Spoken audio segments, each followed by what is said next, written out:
63쪽에 3번 풀겠습니다. 분자 분모가 자연수인 기하 분수가 있다. 이걸 이제 두 가지 방법으로 풀어드리겠습니다. 그러니까 우리가 초등학교 때 썼던 방법인데요.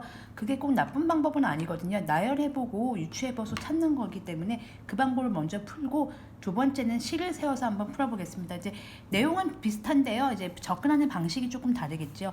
분자 분모가 자연수인 기하 분수, 중요한 단어 있습니다. 기하 분수라는 말이 있고요. 자연수입니다.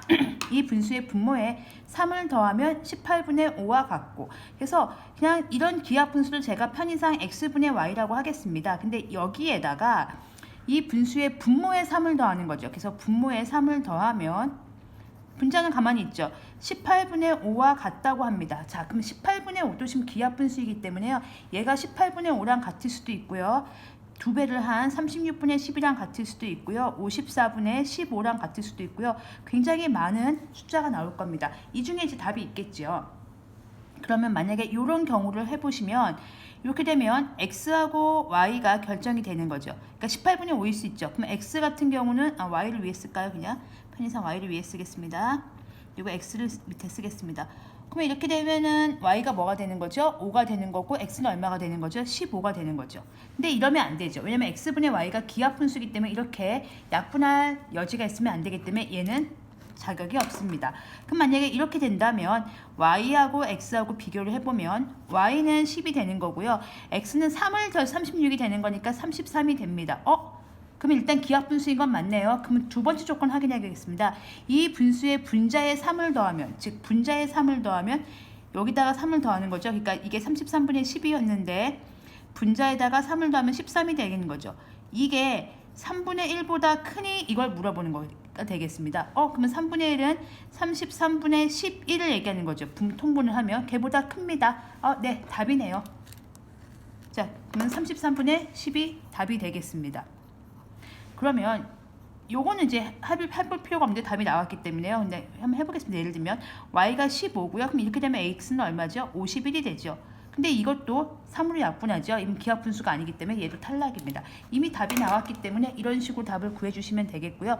이렇게 푸는 방법이 틀린 건 아닙니다. 근데 이제 부등식 단원이다 보니까 제가 식을 세워서 한번 풀어보겠습니다. 시작하는 건 똑같습니다. 이게 첫 번째 방법이고요. 두 번째 방법인데 그러니까 그 기하 분수를 처음에 주어진 기하 분수를 x분의 y라고 할 겁니다. 그래서 풀어보면 기하 분수를 주어진 기하 분수를 x분의 y라고 하자 이렇게 하는 거죠. 그러면 x, y는 기하 분수이기 때문에요. 서로 소여야 됩니다. 더 이상 약분이 안 돼야 되는 거죠. 서로 소인 자연수. 그러니까 기하 분수라는 말에는 이런 뜻이 내포되어 있습니다. 기하 분수는 다른 말로 얘기하면 분자 분모가 서로 소다. 더 이상 약분이 안 된다. 이렇게 생각하시면 되겠고요. 그럼 첫 번째 식을 써보겠습니다.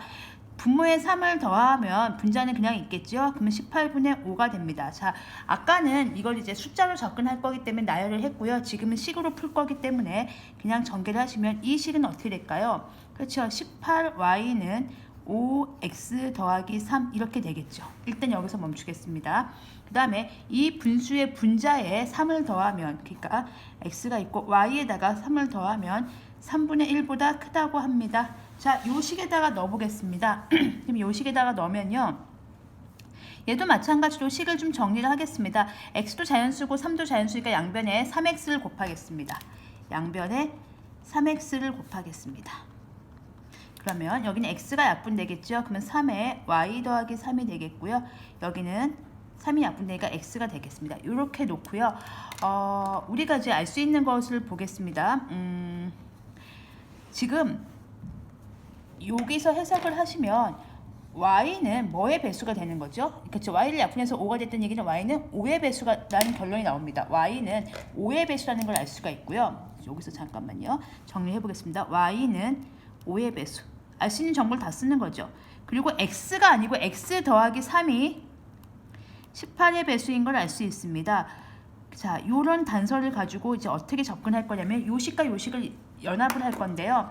y가 5의 배수니까 여기 문자가 지금 두 개니까 문자 하나를 없애겠습니다. 열방정식 푸신 분들은 더 쉽게 이해하실 수 있을 거예요. 문자 하나를 없앨 텐데요. 5x 더하기 15인데요. 저는 x를 없애겠습니다. 그러면 5x는 18 마이너스 15가 되겠죠. 그러면 x는 5분의 18y 마이너스 15니까 이렇게 가르면 18y 마이너스 3이 되겠습니다. 즉 x라는 것 대신에 5분의 18y 마이너스 3을 저기 갖다가 대입할 수 있죠. 이 x 자리에. 자, 이렇게 해서 이 두 식을 연합을 해서 우리가 이제 답을 구해 나갈 것입니다. x를 집어넣겠습니다. 여기다 집어넣죠. 그러면은 3의 y 더하기 3이고요. x 자리에다가 5의 18y 마이너스 3을 넣겠습니다. 그럼 양변에 얼마를 곱할까요? 그렇죠. 5를 곱하겠습니다. 분수가 불편하니까요. 그러면 15의 y 더하기 3이고요. 5 곱하면 18y 마이너스 15가 되겠습니다. 그러면 15y 더하기 45 18y 마이너스 15가 되겠고요. 이항하면 마이너스 3y이고요. 이항을 하면 마이너스 60이고요. 다시 이항을 하면 y가 20보다 작은 숫자입니다. 그럼 20보다 작은 숫자를 다 집어넣을까요? 아니죠. 아까 단서에서 약분해서 5가 나왔잖아요. 그럼 y는 그렇죠. 5의 배수가 되는 거죠. 그럼 y가 가능한 숫자는 5, 10, 15 이렇게 세 가지가 되는 거죠. 그럼 x는 어떻게 구합니까? 라고 했을 때 y가 5일 때 여기 우리 아까 있죠. y가 5일 때 x는 약분하면 15가 되고요. y가 10일 때 x 약분하면 33이 되고요. y가 15일 때 여기다 집어넣고 약분하면 51. 그래서 우리가 아까 구했던 숫자랑 똑같은 숫자들이 나왔습니다. 이렇게 보시면 5, 15, 10, 33, 15, 51 똑같은 숫자가 나왔죠. 그래서 x분의 y가 기하분수여야 되고 서로 소인 자연수여야 되기 때문에 이거는 안 되고 얘가 됩니다. 라고 해서 답은 똑같은 결론이 나왔는데 식으로 전개를 어떻게 해서 푸는지를 연습을 해봤고요.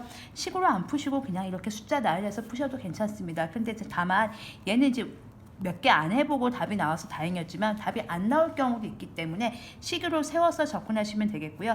기하분수란 말은 서로 소인 자연수다라는 말 써주시면 되겠고요.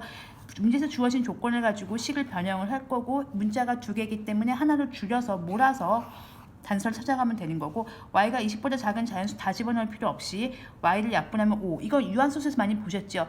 약분했더니 기하분수 표현하면 18분의 5라는 얘기잖아요. 즉 y는 5의 배수이기 때문에 20보다 작은 자연수 중에서 5의 배수 3개를 골라놓고 x를 잡은 다음에 조건에 맞는 분수를 고르시면 되겠습니다.